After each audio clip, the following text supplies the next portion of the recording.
Astaghfirullah. Bismillahirrahmanirrahim. Assalamualaikum warahmatullahi wabarakatuh. Alhamdulillah wassalatu wassalamu ala Rasulillah wa ala alihi wa sahbihi wa mawalah wa la hawla wa la quwata illa billahi wa ba'du. Alhamdulillah, di malam hari ini kembali kita bisa duduk untuk berthalabul ilmi.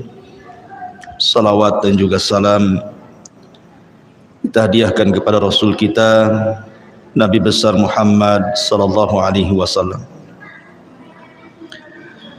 Kita lanjutkan kajian kita, masih membahas Siratul Mustafa, sejarah manusia pilihan di dunia, Rasul kita Muhammad sallallahu alaihi wasallam. Dan kita masih menjelaskan tentang sejarah kelam Yahudi yang ada di kota Madinah di zaman Nabi sallallahu alaihi wasallam. Di dalam surah Al-Baqarah ayat 120, Allah Subhanahu wa taala berfirman, "Walan tarda ankal yahudu walan nasara hatta tattabi'a millatahum." Selamanya tidak akan redha kepadamu wahai Muhammad orang-orang Yahudi ataupun Nasrani sehingga kalian mengikuti agama mereka. Kalimat lan yang masuk pada fi'lul mudhari ini dipahami oleh sebagian ahli tafsir, maksudnya lan li ta'bid. Lan li ta'bid itu artinya lan yang memiliki makna selamanya. Artinya selamanya orang-orang Yahudi dan Nasrani itu tidak akan redha sampai kita mengikuti mereka. Dengan tegas Al-Quran mengatakan bahwa namanya Yahudi dan Nasrani itu tidak akan pernah redha kepada kita kaum muslimin. Makanya mereka akan berusaha dengan cara mereka untuk menyesatkan orang Islam supaya berkiblat kepada mereka. Dan ini kita bisa lihat di dalam sejarah Nabi sallallahu alaihi wasallam ketika Rasul hijrah dari Mekah ke Madinah, bagaimana muamalah orang-orang Yahudi kepada Nabi. Padahal ikhwatu fiddin yang dimuliakan Allah Subhanahu wa taala, sering saya katakan bahwa orang Yahudi itu mereka lebih paham akan kedatangan Nabi sallallahu alaihi wasallam dibandingkan orang-orang musyrik Khazraj dan Aus. Karena orang-orang musyrik tidak punya maklumat akan kenabian. Mereka para penyembah berhala. Tapi orang Yahudi itu diturunkan Taurat kepada mereka, sebagaimana orang Nasrani diturunkan Injil kepada mereka. Taurat dan Injil itu sudah mengisyaratkan akan kemunculan Nabi akhir zaman. Coba anak-anak ditenangkan ya, di belakang itu ya, ribut sekali. Jadi harusnya yang beriman kepada Nabi sallallahu alaihi wasallam itu kan Yahudi dan Nasrani kan, karena punya maklumat harusnya kan. Tapi kenapa kemudian orang Khazraj dan Aus yang kemudian mereka rame-rame masuk Islam, yang kemudian kita kenal dengan sebutan Ansar, orang-orang Ansar, kan terbalik, menunjukkan bahwa hidayah itu milik Allah. Allah berkehendak siapapun yang akan diberikan hidayah oleh Allah Subhanahu wa taala. Ibnu Ishaq, seorang muarrikh ahli tarikh, menceritakan sebuah kisah dari Ummul Mukminin Safiyah bintu Huyai ibn Akhtab. Safiyah ini salah satu istri Nabi sallallahu alaihi wasallam. Dia putri daripada pembesar Yahudi namanya Huyai ibn Akhtab. Jadi Safiyah bercerita tentang bapaknya Huyai bin Akhtab ini. Dia mengatakan bahwa aku, kata Safiyah ini, kuntu ahabbu waladi abi ilaihi. Aku ini anak yang paling disayang bapakku. Wa ila ammi Abi Yasir. Bahkan pamanku namanya Abi Yasir juga sangat mencintai aku dibandingkan anak-anaknya. Jadi Safiyah ini memang walaupun dia seorang wanita tetapi sangat dicintai ayahnya dan sangat dicintai pamannya Abu Yasir melebihi anak-anaknya. Kata Safiyah, ketika Nabi SAW datang dari Mekah ke Madinah hijrah, jadi bapakku, maksudnya Huyai ibn Akhtab ini, dengan pamanku Abi Yasir ingin mengintai apakah betul yang datang itu seorang nabi atau orang yang ngaku-ngaku nabi. Ini dua orang Yahudi ini kemudian akhirnya mengintai Nabi SAW, yang ketika itu disebutkan bahwa Nabi SAW baru sampai di Kuba, di kabilah Amr ibn Auf, dan Nabi SAW singgah di situ. Akhirnya kemudian pagi-pagi buta nih Huyai ibn Akhtab ini dan Abi Yasir kemudian bertolak dari rumahnya menuju Bani Amr ibn Auf ini, sambil kemudian memperhatikan Nabi SAW. Lama mereka memperhatikan dari pagi sampai sore, baru mereka pulang. Setelah kemudian mereka pulang, kata Safiyah ini yang menceritakan istri Nabi ini, aku melihat wajah ayahku tidak seceria ketika dia berangkat, murung wajahnya. Kemudian aku pun menguping apa yang dibicarakan bapakku Huyai ibn Akhtab dengan Abu Yasir pamanku. Katanya Abi Yasir berkata kepada Huyai ibn Akhtab, ahuwa, apakah memang itu yang engkau lihat bahwa memang dia seorang nabi? Abu Yasir berkata ini kepada Huyai ibn Akhtab, apakah dia memang seorang nabi? Ahuwa, katanya. Maka kata Huyai ibn Akhtab, na'am, ya, wallahi dia itu nabi, katanya. Karena sudah kucocokkan alamat tanda-tanda yang kubaca dalam Taurat persis seperti apa yang ada pada dia, katanya. Tapi lihat bagaimana hasadnya orang Yahudi ini. Katanya kemudian Abi Yasir berkata lagi, bagaimana pendapatmu tentang dia? Apakah kita harus ikut dia? Maka lihat jawaban Huyai ibn Akhtab, qala adawatuhu wallahi ma baqaitu, katanya. Demi Allah, selama aku hidup aku akan jadi musuh dia selamanya, katanya. Dia sudah tahu dia nabi, tapi dia malah mengatakan seperti itu, demi Allah selama aku masih hidup aku akan jadi musuhnya, katanya. Padahal ketika ditanya oleh Abu Yasir, ahuwa, apakah dia nabi? Kata Huyai ibn Akhtab, iya dia nabi, ciri-cirinya persis, katanya. Sehasad itu orang Yahudi. Kenapa begitu hasadnya orang Yahudi? Karena apa yang mereka inginkan, bahwa nabi itu lahir dari lingkungan Yahudi, rupanya pula orang Arab yang selama ini mereka berperang melawan orang Arab. Kok nabi dari musuhnya pula, gitu. Sehingga itulah yang menjadikan Huyai ibn Akhtab tidak terima.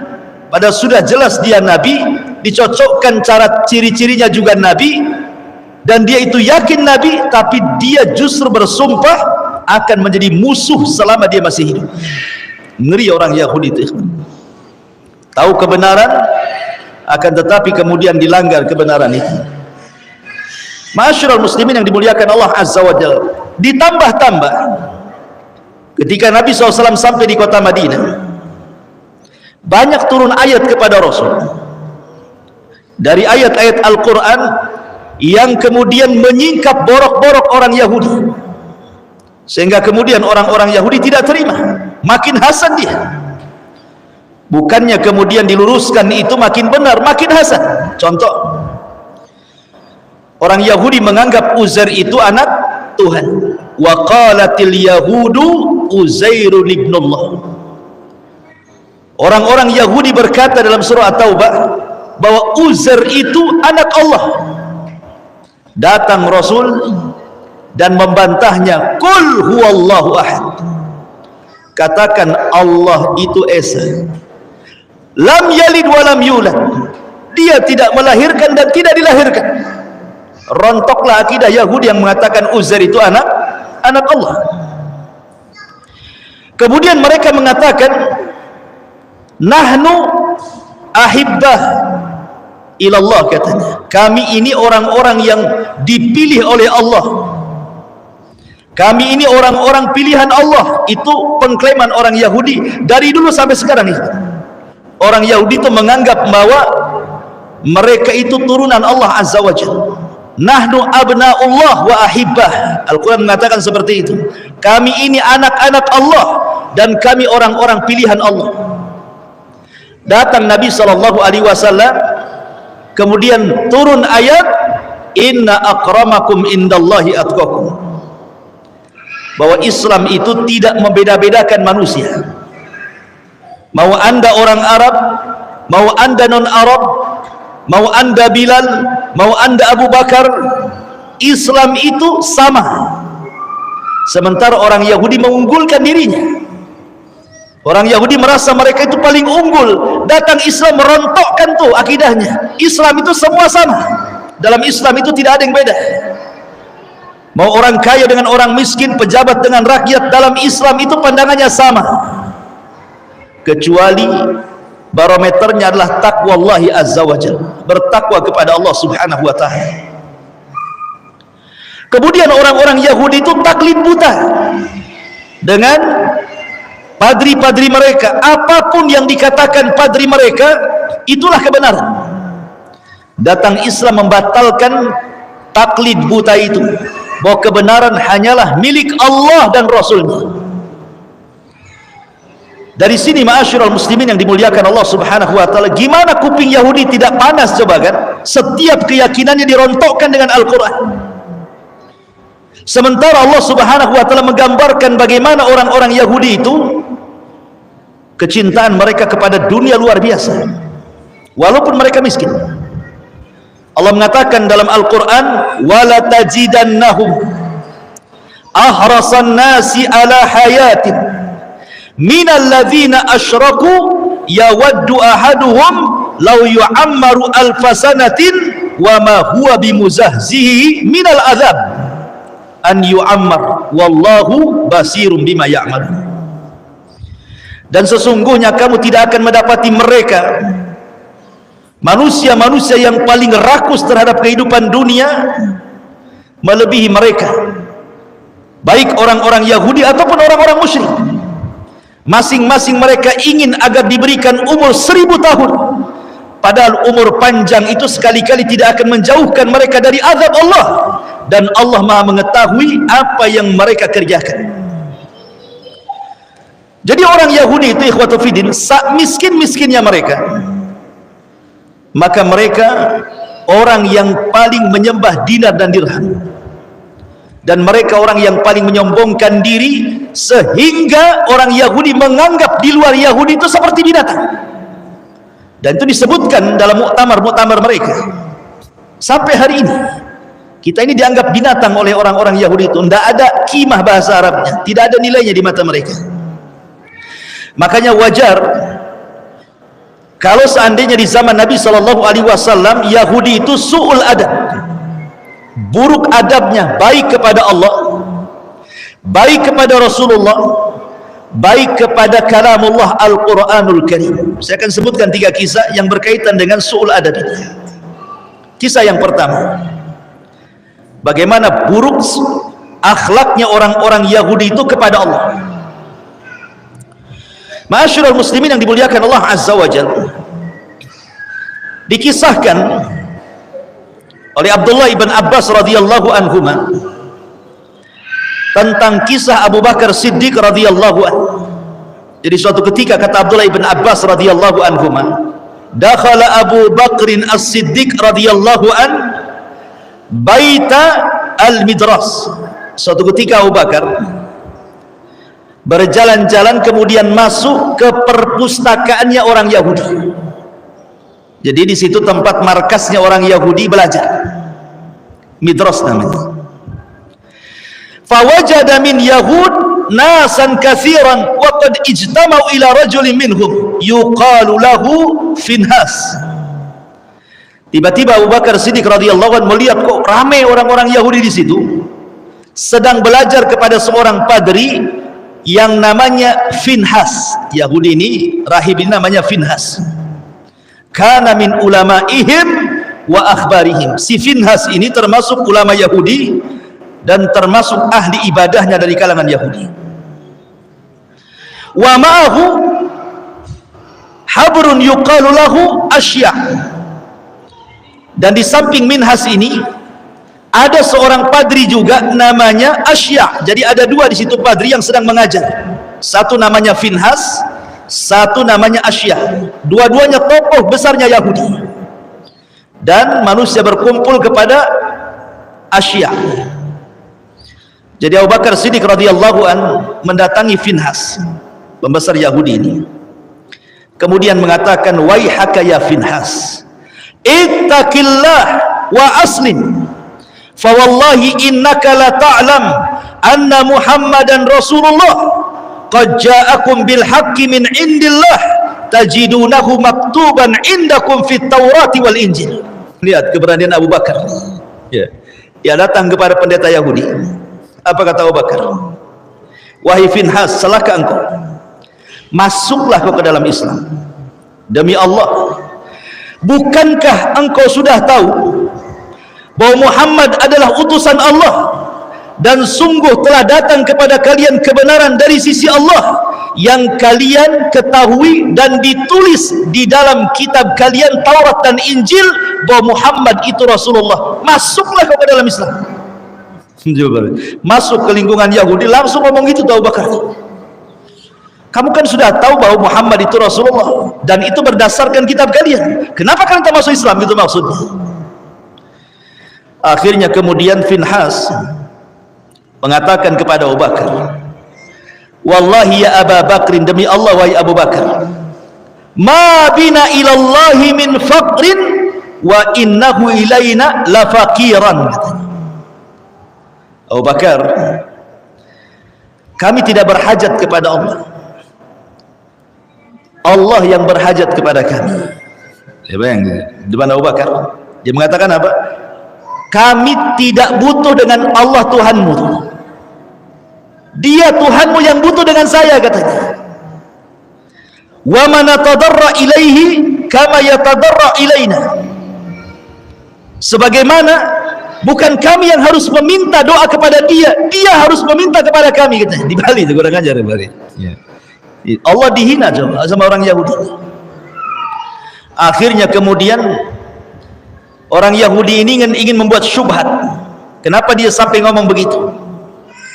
Wahai Abu Bakar, bukankah dalam kitabmu, maksudnya Al-Quran, ada ayat, "Man dzalladzi yuqridullaha qardan hasana fayudha'ifahu lahu ad'afan katsira wallahu yaqbid wa yabsut wa ilaihi turja'un." Barang siapa yang meminjami Allah dengan pinjaman yang baik, maka Allah akan melipat gandakan ganti kepadanya dengan yang lebih baik. Dia tahu bakar ayat ini. Kalau Tuhanmu kaya, kenapa dalam Qur'anmu barang siapa yang meminjami Allah, berarti Allah itu fakir, dia pinjam sama kita. Syubhatnya orang Yahudi. Ya. Kemudian kalian datang melarang kami riba, tidak boleh riba. Tapi Tuhanmu berbuat riba, katanya. Karena di sini kalau kita meminjamkan kepada Allah, Allah lipat gandakan gantinya, kan? Kurang ajar nggak? Orang Yahudi itu juga. Ya. Dia ngasih syubhat kepada Abu Bakar. Emosi Abu Bakar, nggak tahan dia. Ditamparnya si Finhas yang di depan orang, ditampar. Ya. Kemudian pergi. Si Finhas ini merasa dizalimi. Apa salah dia? Kenapa dia sampai dipukul? Datang dia kepada Nabi SAW melapor. Kemudian di hadapan Nabi SAW dia mengatakan, ya Rasulullah, undur ma sana'a bi sahibuk. Lihat apa yang diperbuat temanmu si Abu Bakar itu. Dia sudah memukul wajahku, katanya. Kemudian Rasul mengatakan kepada Abu Bakar, ya Abu Bakar, ma hamalaka ala ma sana'ta. Betul kau lakukan itu, wahai Abu Bakar? Kata Abu Bakar, bala, tentu aku lakukan itu. Ya. Kenapa kau lakukan? Kenapa kau pukul dia? Maka Abu Bakar Siddiq radhiyallahu anhu mengatakan, karena dia mengatakan Tuhan kita, Allah maksudnya, fakir dan mereka kaya, katanya. Maka Rasul mengatakan, ya Finhas, betul apa yang dikatakan Abu Bakar? Oh enggak benar, aku enggak pernah mengatakannya, katanya. Kurang ajar dia, kan? Ya. Jadi munafik itu bukan orang musyrik saja seperti Abdullah ibn Ubay saja, tapi Yahudi juga ada munafiknya. Karena kaidah munculnya munafik itu apabila Islam kuat, maka kuatlah munafik. Kalau Islam lemah, maka lemahlah munafik. Jadi munafik itu sesuai dengan kekuatan Islam. Kalau Islam kuat, munafiknya makin kencang. Kalau Islam lemah, justru nggak ada munafik. Ngapain kalau Islam lemah jadi munafik? Jadi kafir aja lah. Kan gitu bahasanya. Makanya karena Islam kuat jadi munafik dia. Jadi ada orang Yahudi yang munafik juga. Oh enggak, aku nggak ngomong gitu sama Bakar. Kadzabta ya Abu Bakrin, dusta kau ya Abu Bakar, katanya. Maka kemudian Allah Subhanahu wa taala turunkan ayat karena Abu Bakar, karena masalahnya tidak ada saksi. Sehingga kemudian Abu Bakar tidak bisa membela diri, kan begitu. Tapi ucapan Abu Bakar hak, makanya Allah turunkan ayat. Satu ayat untuk si Finhas, satu ayat untuk Abu Bakar. Ya. Satu ayat untuk si Finhas ini turun surah Al-Imran. Turun surah kepada Abu Bakar turun surah Al-Imran, la tublawunna fi amwalikum wa anfusikum wa la tasma'unna minal ladzina utul kitaba min qablikum wa minal ladzina asyraku adan katsira wa in tasbiru wa tattaqu fa inna dzalika min azmil umur. Ayat ini turun kepada Abu Bakar mengobati luka Abu Bakar karena merasa bahwa beritanya tidak diakui. Maka Allah mengatakan, kamu sungguh akan diuji terhadap hartamu dan juga dirimu, dan juga kamu sungguh-sungguh akan mendengar dari orang-orang yang diberikan kitab sebelum kamu, dan dari orang-orang yang mempersekutukan Allah gangguan yang sangat menyakitkan hatimu. Allah dihina apa enggak sakit? Jika kamu bersabar wahai Abu Bakar seolah-olah seperti itu dan bertakwa, maka sesungguhnya yang demikian itu termasuk urusan yang patut diutamakan. Tetapi kemudian turun kepada Finhas, berucapan dia benar, mengatakan Allah miskin dan mereka orang Yahudi merasa kaya. Turun ayat kepada mereka. Apa ayatnya? Laqad sami Allahu qaulal ladzina qalu innallaha faqirun wa nahnu aghniya sanaktubu ma qalu wa qatlahumul anbiya bighairi haqq wa naqulu dzuqu adzabal hariq. Sungguh Allah mendengar ucapan orang yang mengatakan Allah itu fakir, kami yang kaya. Siapa yang mengucapkan? Finhas. Maka kami akan catat apa yang mereka katakan, dan terhadap pembunuhan mereka dahulu kepada para nabi, dan kami katakan kepada mereka, rasakanlah kelak azab neraka yang akan membakar kalian. Subhanallah, bagaimana su'ul adabnya siapa? Yahudi kepada Allah Subhanahu wa ta'ala.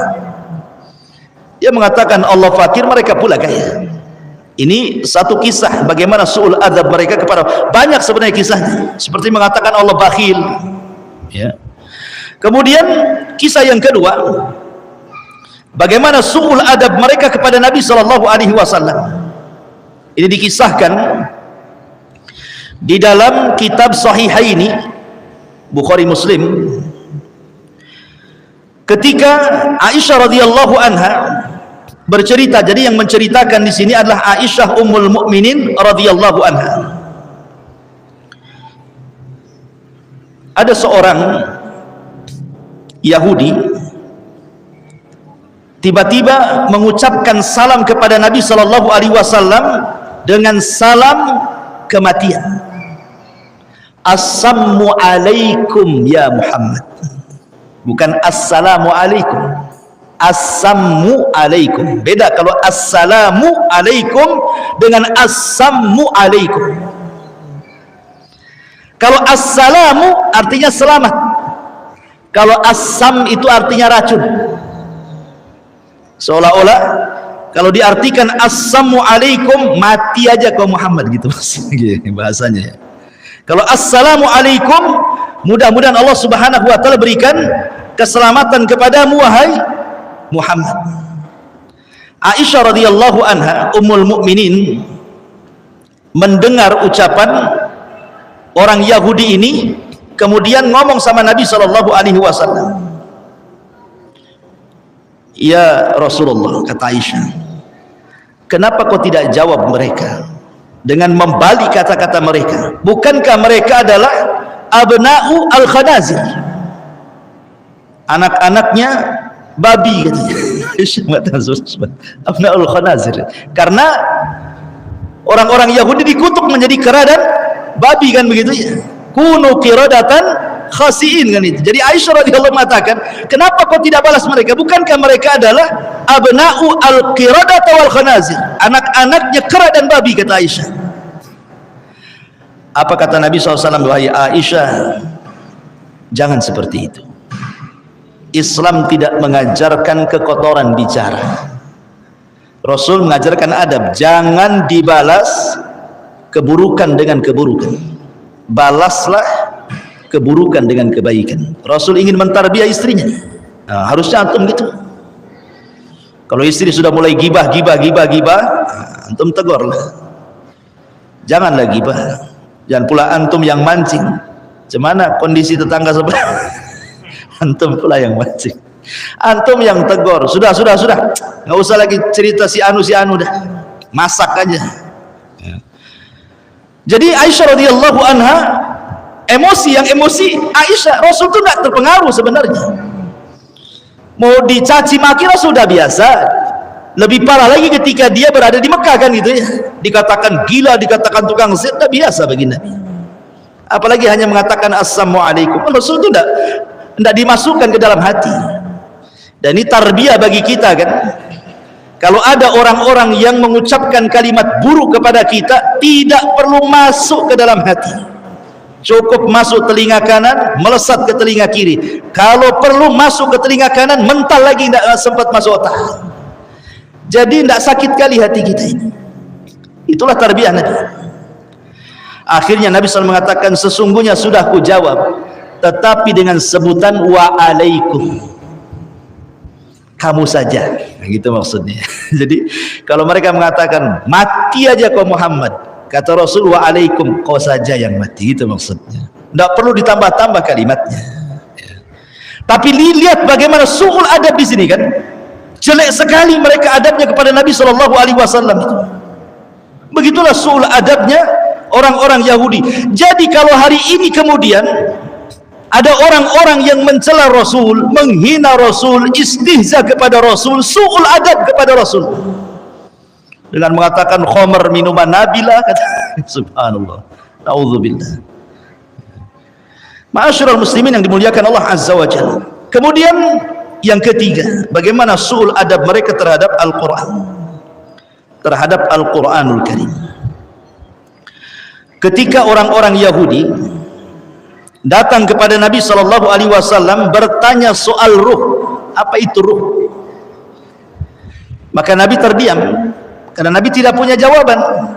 Nabi tidak boleh menjawab dengan hawa nafsunya. Nabi itu harus menjawab dengan wahyu yang diwahyukan kepadanya. Wa ma yantiqu anil hawa in huwa illa wahyun yuha.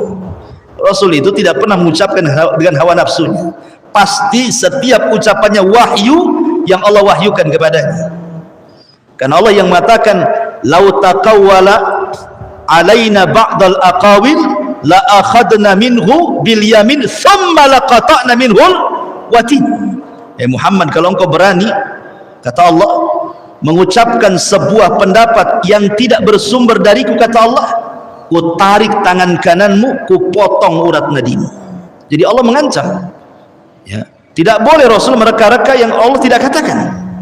Makanya Rasul diam saja karena tidak tahu jawabannya. Maka turunlah ayat, wa yas'alunaka 'anir ruh qulir ruhu min amri rabbi wa ma utitum minal ilmi illa qalila. Mereka bertanya-tanya kepada wahai Muhammad soal ruh. Katakan ruh itu urusan Rabbku, dan tidaklah kalian diberikan ilmu kecuali sedikit. Yang ingin saya bahas adalah wa ma utitum minal ilmi illa qalila. Tidaklah kalian diberikan ilmu oleh Allah kecuali sedikit. Ketika orang Yahudi mendengar ayat ini, tidaklah kalian diberikan ilmu kecuali sedikit, datang dia kepada Nabi, wahai Muhammad, kalimat itu untuk kalian atau untuk kami? Wa ma utitum minal ilmi illa qalila, itu maksudnya khitabnya untuk kalian orang Islam atau untuk kami orang Yahudi? Kata Nabi SAW, kullan, semuanya kena. Mau kami orang Islam, mau kalian orang Yahudi, tidaklah Allah memberikan ilmu kecuali sedikit. Mulai mereka membuat syubhat, kemudian mengatakan, ya Muhammad, bukankah dalam kitab maksudnya Al-Quran, ya, ada kalimat bahwa telah diturunkan Taurat dan juga Injil, fiha tibyanan likulli syai', bahwa Taurat dan Injil itu sebagai penjelas terhadap segala sesuatu. Kalau memang Taurat dan Injil yang disebutkan dalam Qur'anmu itu menjelaskan segala sesuatu sebagai penjelas segala sesuatu, kenapa pula kemudian Allah mengatakan kalian tidak diberikan ilmu kecuali sedikit? Ini kan kontradiktif dengan ayat ini. Katanya sedikit, tapi Taurat dijelaskan dalam Al-Quran sebagai penjelas segala sesuatu. Kan banyak artinya gitu maksudnya. Maka Rasulullah SAW mengatakan, menjawab, hiya fi ilmillah qalilun wa qad atakum ma in alimtum bihi in tafa'tum fa anzalallah walau annama fil ardi min syajarati aqlamin, kemudian wal bahru yamudduhu min ba'dihi sab'atu abhurin ma nafidat kalimatullah. Kata Nabi SAW, apapun yang tersimpan dalam kitab kalian Taurat, tetap itu kecil sedikit bagi Allah. Kemudian Allah turunkan, seandainya seluruh bumi ini ditanam pohon, kemudian pohon itu menjadi pena dan 7 lautan menjadi tintanya, kata Allah, kalimat-kalimat Allah tidak akan putus, saking banyaknya, ya. Jadi lihat bagaimana su'ul adab mereka terhadap Al-Quran. Mereka mau itu membantah saja, mengadu-adukan satu ayat dengan yang lainnya. Itulah ciri khasnya Yahudi, su'ul adab, buruk adab kepada Allah, buruk adab kepada Rasulullah, dan buruk adab kepada Al-Quranul Karim. Maka siapapun yang tidak punya adab kepada Allah, kepada Rasul dan Al-Quran, maka tidak ubahnya kalian dengan orang-orang Yahudi.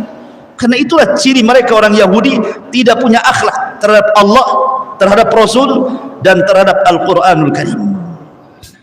Ma'asyiral muslimin yang dimuliakan Allah Subhanahu wa ta'ala. Kemudian kalau kita melihat beberapa perangai orang Yahudi, orang Yahudi ini ikhwatu fiddin, di antara perangai yang buruk adalah mereka tidak suka persatuan kaum muslimin. Karena kan semakin banyak masalahnya orang yang masuk Islam di kota Madinah itu makin banyak, sesaklah itu dadanya Yahudi itu. Sehingga kemudian dikisahkan nih satu kisah. Jadi ada seseorang Yahudi yang mengutus untuk mengadu domba orang-orang Khazraj dan Aus yang sudah masuk Islam. Jadi mereka itu sudah jadi sahabat Nabi SAW. Bayangkan Khazraj dan Aus itu perang 120 tahun. Perang aja itu Khazraj dan Aus itu. Sampai datang Rasul dari Mekah hijrah ke Madinah, kemudian disatukan dua kabilah itu, jadilah satu nama Ansar. Pada dua kabilah itu 120 tahun itu perang, bayangkan. Tidak berhenti-henti perang itu. Yang mampu mendamaikannya Nabi SAW. Jadi ada seorang namanya Syath ibn Qais al-Yahudi.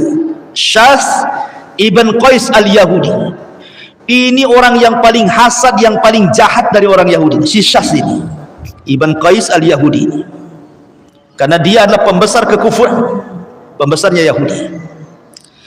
Jadi suatu ketika marra yauman ala nafarin minal ansar minal ausi wal khajraj fi majlisin yatahaddatsun.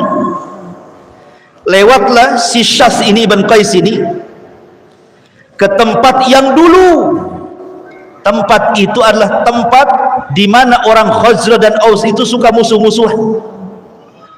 Dilihatnya kok mereka damai sekarang, kok mereka akur gitu kan. Akhirnya hasad, tidak terima dia, kok bisa Khazraj dan Aus bisa akur nih? Akan kubuat mereka perang, katanya. Caranya gimana? Akhirnya dia utus satu orang penyair yang ahli syair, ya, diutus untuk datang ke majelis itu.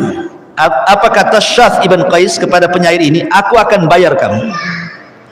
Oh, datang kepada majelisnya Khazraj dan Aus yang sedang bermesraan itu. Katakan kepada mereka syair-syair perang yang pernah mereka kumandangkan dulu, supaya diingatkan dengan syair-syair dulu. Ingat, syair itu sama dengan media di zaman sekarang, sama dengan TV, sama dengan YouTube, sama dengan radio. Itu syair itu gunanya zaman dulu tuh. Kalau mau menyebarkan berita paling mudah dengan syair. Dan syair itu bisa membuat orang menangis, bisa membuat orang pingsan, bisa membuat orang dendam, bisa membuat orang marah, bisa buat orang perang. Itu syair itu. Ya, syair itu luar biasa. Orang sedih aja bisa ketawa dengan syair, orang tertawa bisa sedih gitu. Itulah syair, kekuatan syair di zaman itu. Datanglah kemudian ke orang-orang Khazraj dan Aus ini dari kalangan Ansar yang sedang ngobrol mesra-mesraan karena sudah nggak ada musuh-musuhan lagi, semua sudah masuk Islam.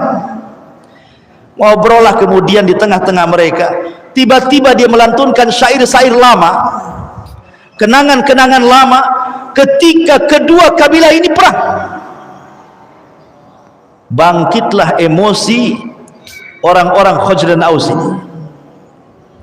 Kemudian diingatkan tentang kekalahan Khazraj dari Aus. Aus ini kabilah kecil, Khazraj ini kabilah besar, tapi bisa kalah sama Aus, kan itu.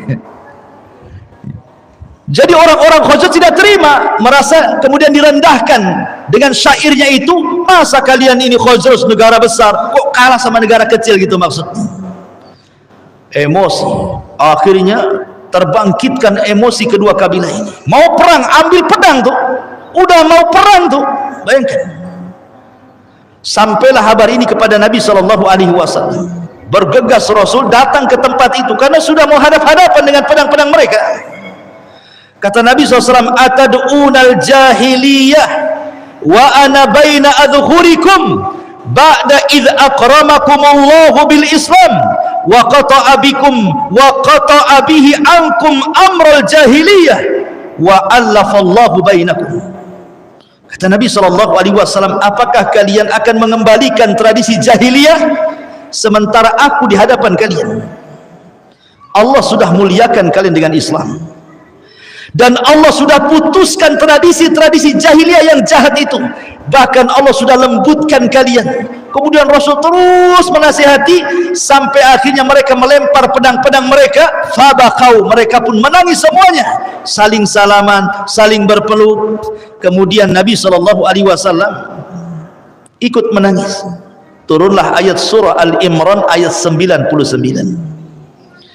Qul ya ahlal kitab lima tasudduna an sabilillah man amana tabqunaha iwaja wa antum syuhada wa mallahu bighafilin amma ta'malun. Katakan wahai Muhammad, wahai ahli kitab, maksudnya Yahudi dan Nasrani, mengapa kamu menghalang-halangi orang-orang yang beriman dari jalan Allah? Kamu menghendaki jalan Allah bengkok, padahal kamu menyaksikannya dan Allah tidak lengah terhadap apa yang kalian kerjakan. Kenapa kalian hendak menghalang-halangi orang-orang yang sudah masuk Islam? Ngapain kamu? Ya. Jadi Allah Subhanahu wa taala turunkan ayat ini menyebutkan sifat-sifat orang-orang Yahudi suka memecah belah. Jadi kalau ada provokator dalam dakwah itu, jangan-jangan nih masuk sifat-sifat Yahudi, suka memecah belah.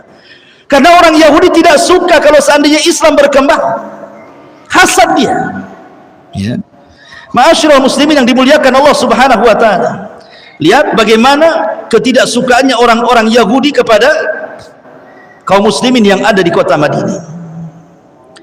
Bahkan mereka itu tukang hasud, bahkan mereka melecehkan kehormatan seorang wanita muslimah pula. Ada di Madinah itu, di antara kabilah Yahudi itu namanya kabilah Bani Qunaiqah. Kabilah Bani Qunaiqah. Kabilah Bani Qunaiqah itu kabilah Yahudi yang pertama yang terusir dari kota Madinah. Kabilah Bani Qunaiqah. Kenapa demikian? Jadi ketika kaum muslimin ini menang di perang Badar,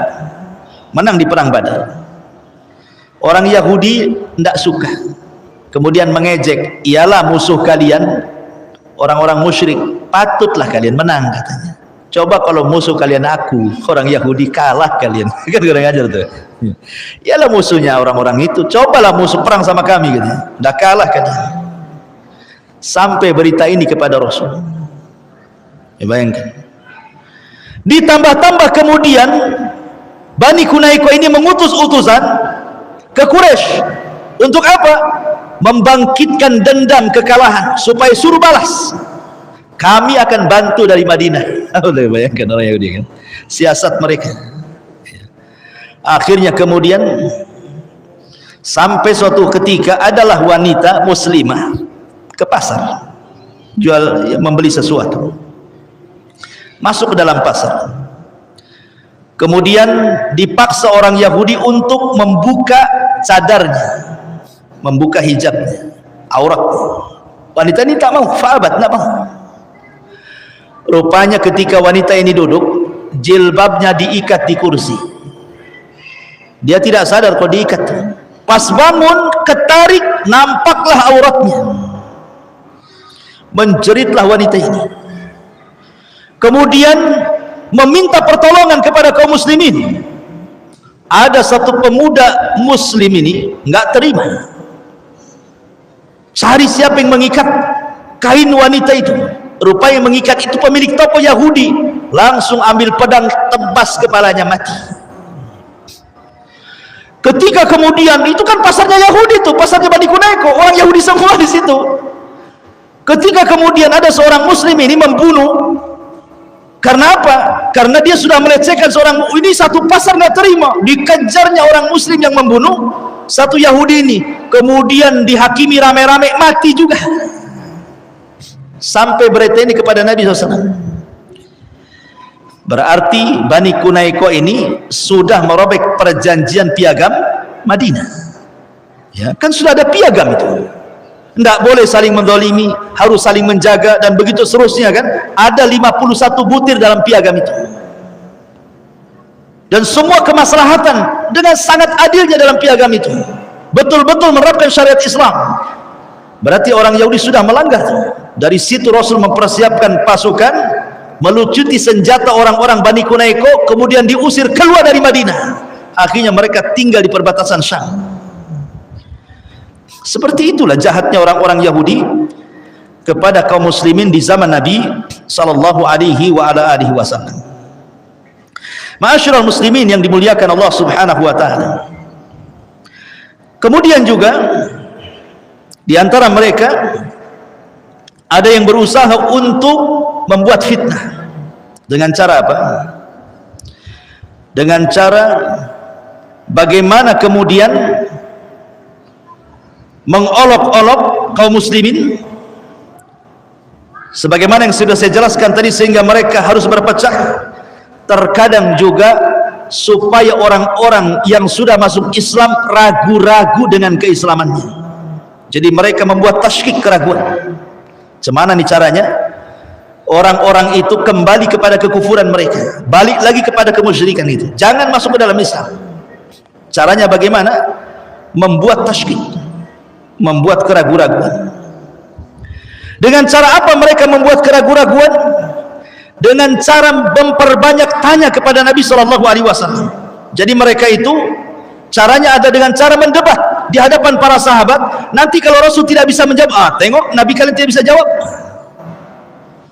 Dan itu dijelaskan dalam beberapa riwayat bagaimana orang Yahudi ini berusaha untuk meragukan kaum muslimin dari agama Islam. Contoh beberapa kasus.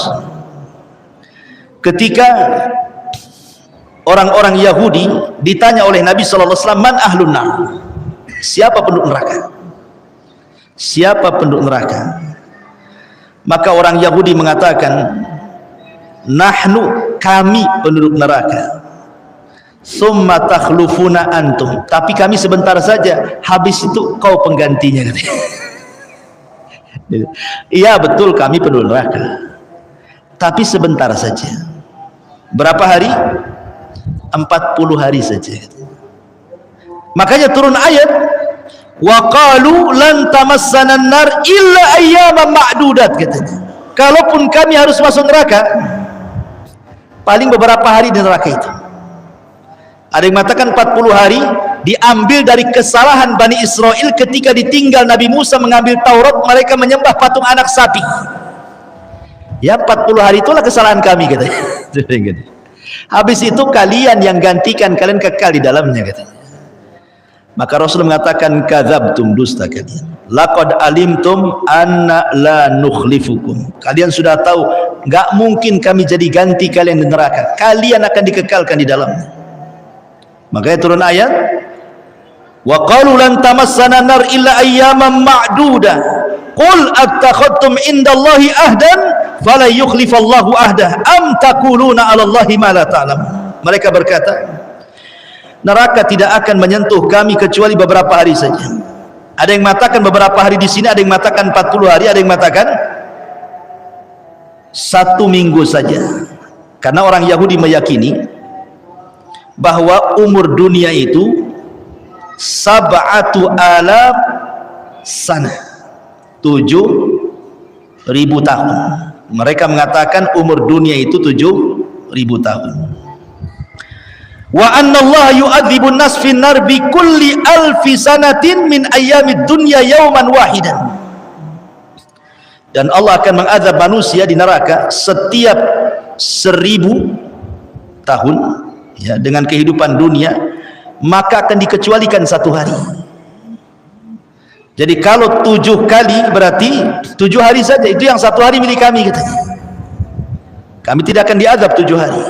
Itu satu riwayat yang mengatakan 40 hari saja. Tapi itu kan angan-angan mereka. Kenapa demikian?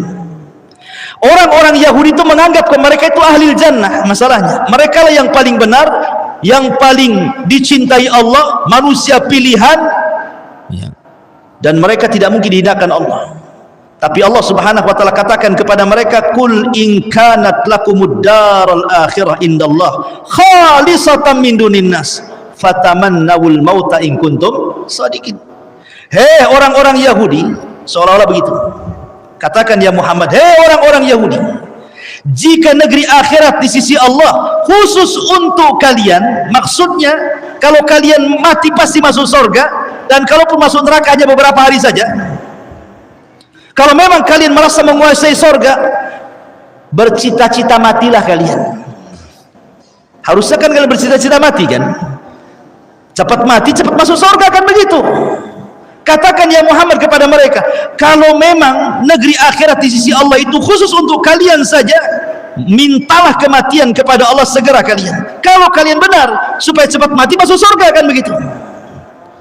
Tapi apa yang terjadi? wala yatamannawnahu abadan bima qaddamat aydihim wallahu alimun bizzalimin. Tetapi mereka tidak akan menginginkan kematian itu sama sekali karena dosa-dosa yang telah dilakukan tangan-tangan mereka. Mustahil ada orang Yahudi berangan-angan mati, karena tadi saya sudah katakan di ayat, kalau bisa umur mereka itu ribuan tahun, kan itu ya.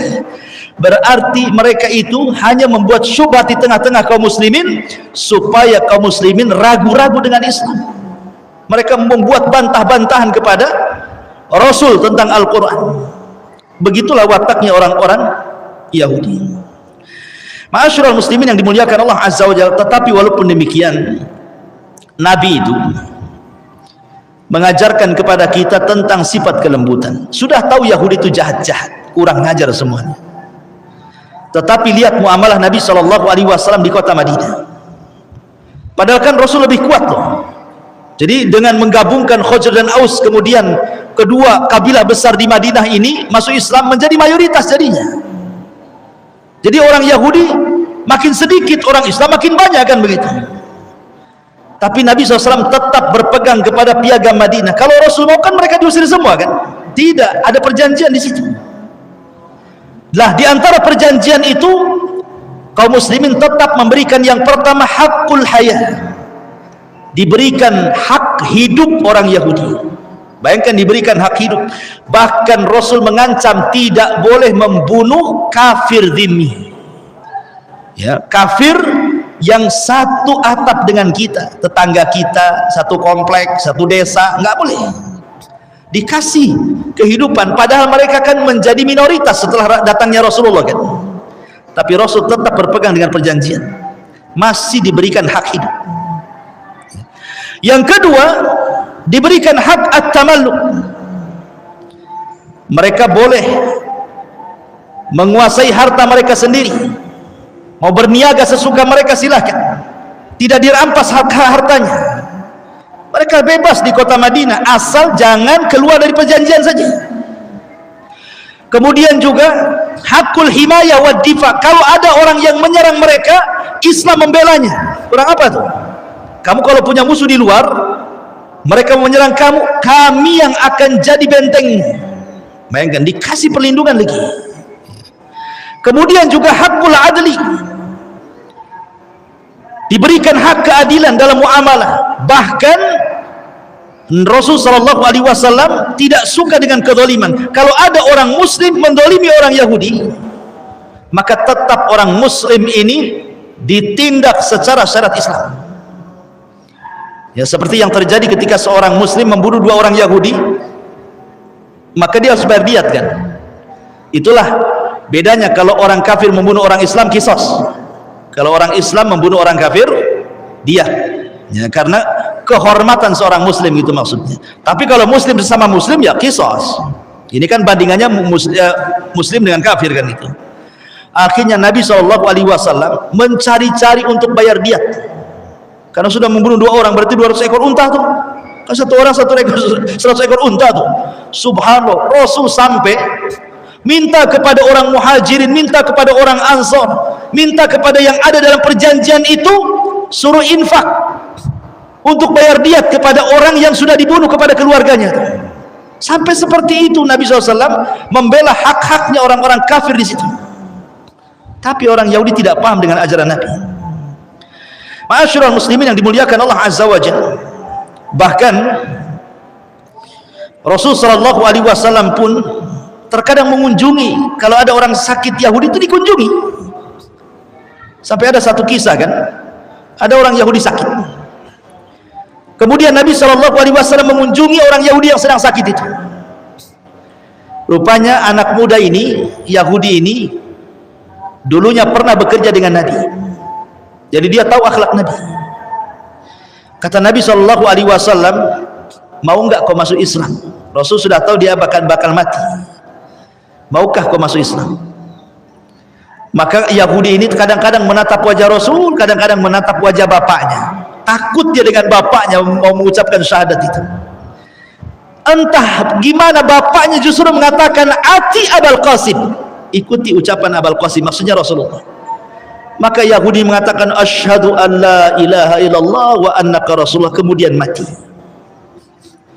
Kemudian Rasul keluar rumah, angkat tangannya tinggi-tinggi dan mengatakan apa? Alhamdulillah alladzi anqadhahu minan nar. Segala puja dan puji bagi Allah yang telah menyelamatkan si Yahudi itu dari api neraka. Karena dia masuk Islam baru mati. Ya berarti wala tamutunna illa wa antum muslimun, kan gitu. Berarti dia mati di atas Islam. Bahkan ketika Nabi SAW disihir oleh siapa? Labid ibn Asam, jelas-jelas disihir. 6 bulan Rasul kena sihir sampai linglung Rasul, ya. Sampai dia merasa sudah mandi junub, padahal tidak junub, tetapi tidak mempengaruhi wahyu. Sekali lagi, hanya kelemahan kepada fisiknya saja. Ketika Rasul sudah sembuh dan diruqyah oleh malaikat Jibril, kemudian turun surah Muawwidhataini, Qul a'udzu binnas dan Qul a'udzu birabbil falaq, Rasul tidak membalas kepada siapa? Labid ibn Asam. Tidak. Bisa saja kan Rasul membalas, kan sudah tahu tuh yang menyihirnya siapa kan? Rasul tidak balas, dibiarkan Labid bin Asam. Bahkan orang yang meracun Nabi sekalipun, Zainab bintul Haris, ketika Nabi SAW pulang dari Khaybar, dan itu terakhir peperangan melawan Yahudi dan KO, sehingga tidak ada lagi orang Yahudi, sudah habis di Khaybar. Akhirnya dendam orang Yahudi, cemana nih caranya menghalangi dakwah ini, kami sudah nggak sanggup berperang melawan Rasulullah. Akhirnya mereka pun berinisiatif untuk meracuni Nabi. Tanyalah Zainab bintul Haris ini, makanan apa kesukaan Nabi itu? Oh, pahanya daging kambing katanya. Dimasakkanlah paha daging kambing, dilumuri racun, kemudian dia pun mengundang Rasul yang memang kebetulan kehabisan bekal pulang dari Khaybar. Kemudian dijamulah di rumahnya Zainab bintul Haris ini. Oh, sahabat sudah siap makan, lezat daging kambing. Kemudian Nabi SAW sempat makan dia dan sempat tercicipi racunnya. Tiba-tiba daging itu berbicara, jangan kau makan lagi katanya, aku sudah dilumuri racun. Langsung dilempar sama Nabi, ya. Lempar sama Nabi. Kata Rasulullah kepada sahabatnya, jangan ada yang makan, itu makanan dan racunnya semuanya. Rupanya ada satu sahabat Rasul yang ikut termakan racun. Satu sahabat Rasul ikut termakan racun, 1 tahun setelahnya mati. Tapi Nabi SAW tidak mengkisos wanita itu. Selama 1 tahun Rasul tidak mengkisos wanita itu, tidak membalas, maksudnya pada jelas-jelas ngasih racun kan. Rasul membiarkan wanita itu. Baru kemudian Rasul membunuh wanita itu karena kisos setelah kematian sahabatnya. Itu pun setelah 1 tahun tuh meninggal sahabatnya, berarti kisos karena sudah membunuh. Jadi membunuh karena kisos kepada sahabatnya. Baru oleh Rasul dibunuh tuh Zainab bintul Haris tuh, sebagai kisos karena membunuh sahabat. Itu pun setelah 1 tahun kan. Kalau seandainya sahabat ini selamat gitu ya, tidak mati, tentu tidak ada kisos kan. Menunjukkan bagaimana Nabi SAW bermuamalah dengan orang Yahudi itu seperti itu baiknya. Tetapi orang Yahudi tidak paham dengan akhlaknya Nabi SAW. Ya. Ma'asyiral muslimin yang dimuliakan Allah Azza wa Jalla, dan banyak lagi kisah-kisah tentang muamalah orang-orang Yahudi kepada kaum muslimin dan kepada Nabi di kota Madinah. Wallahu a'lam bishawab. Suara makin serak juga. Mungkin sampai sini saja. Mudah-mudahan ada manfaatnya. Subhanakallahumma bihamdika asyhadu an la ilaha illa anta astaghfiruka wa atubu ilaik. Allahu ta'ala. Assalamualaikum warahmatullahi wabarakatuh.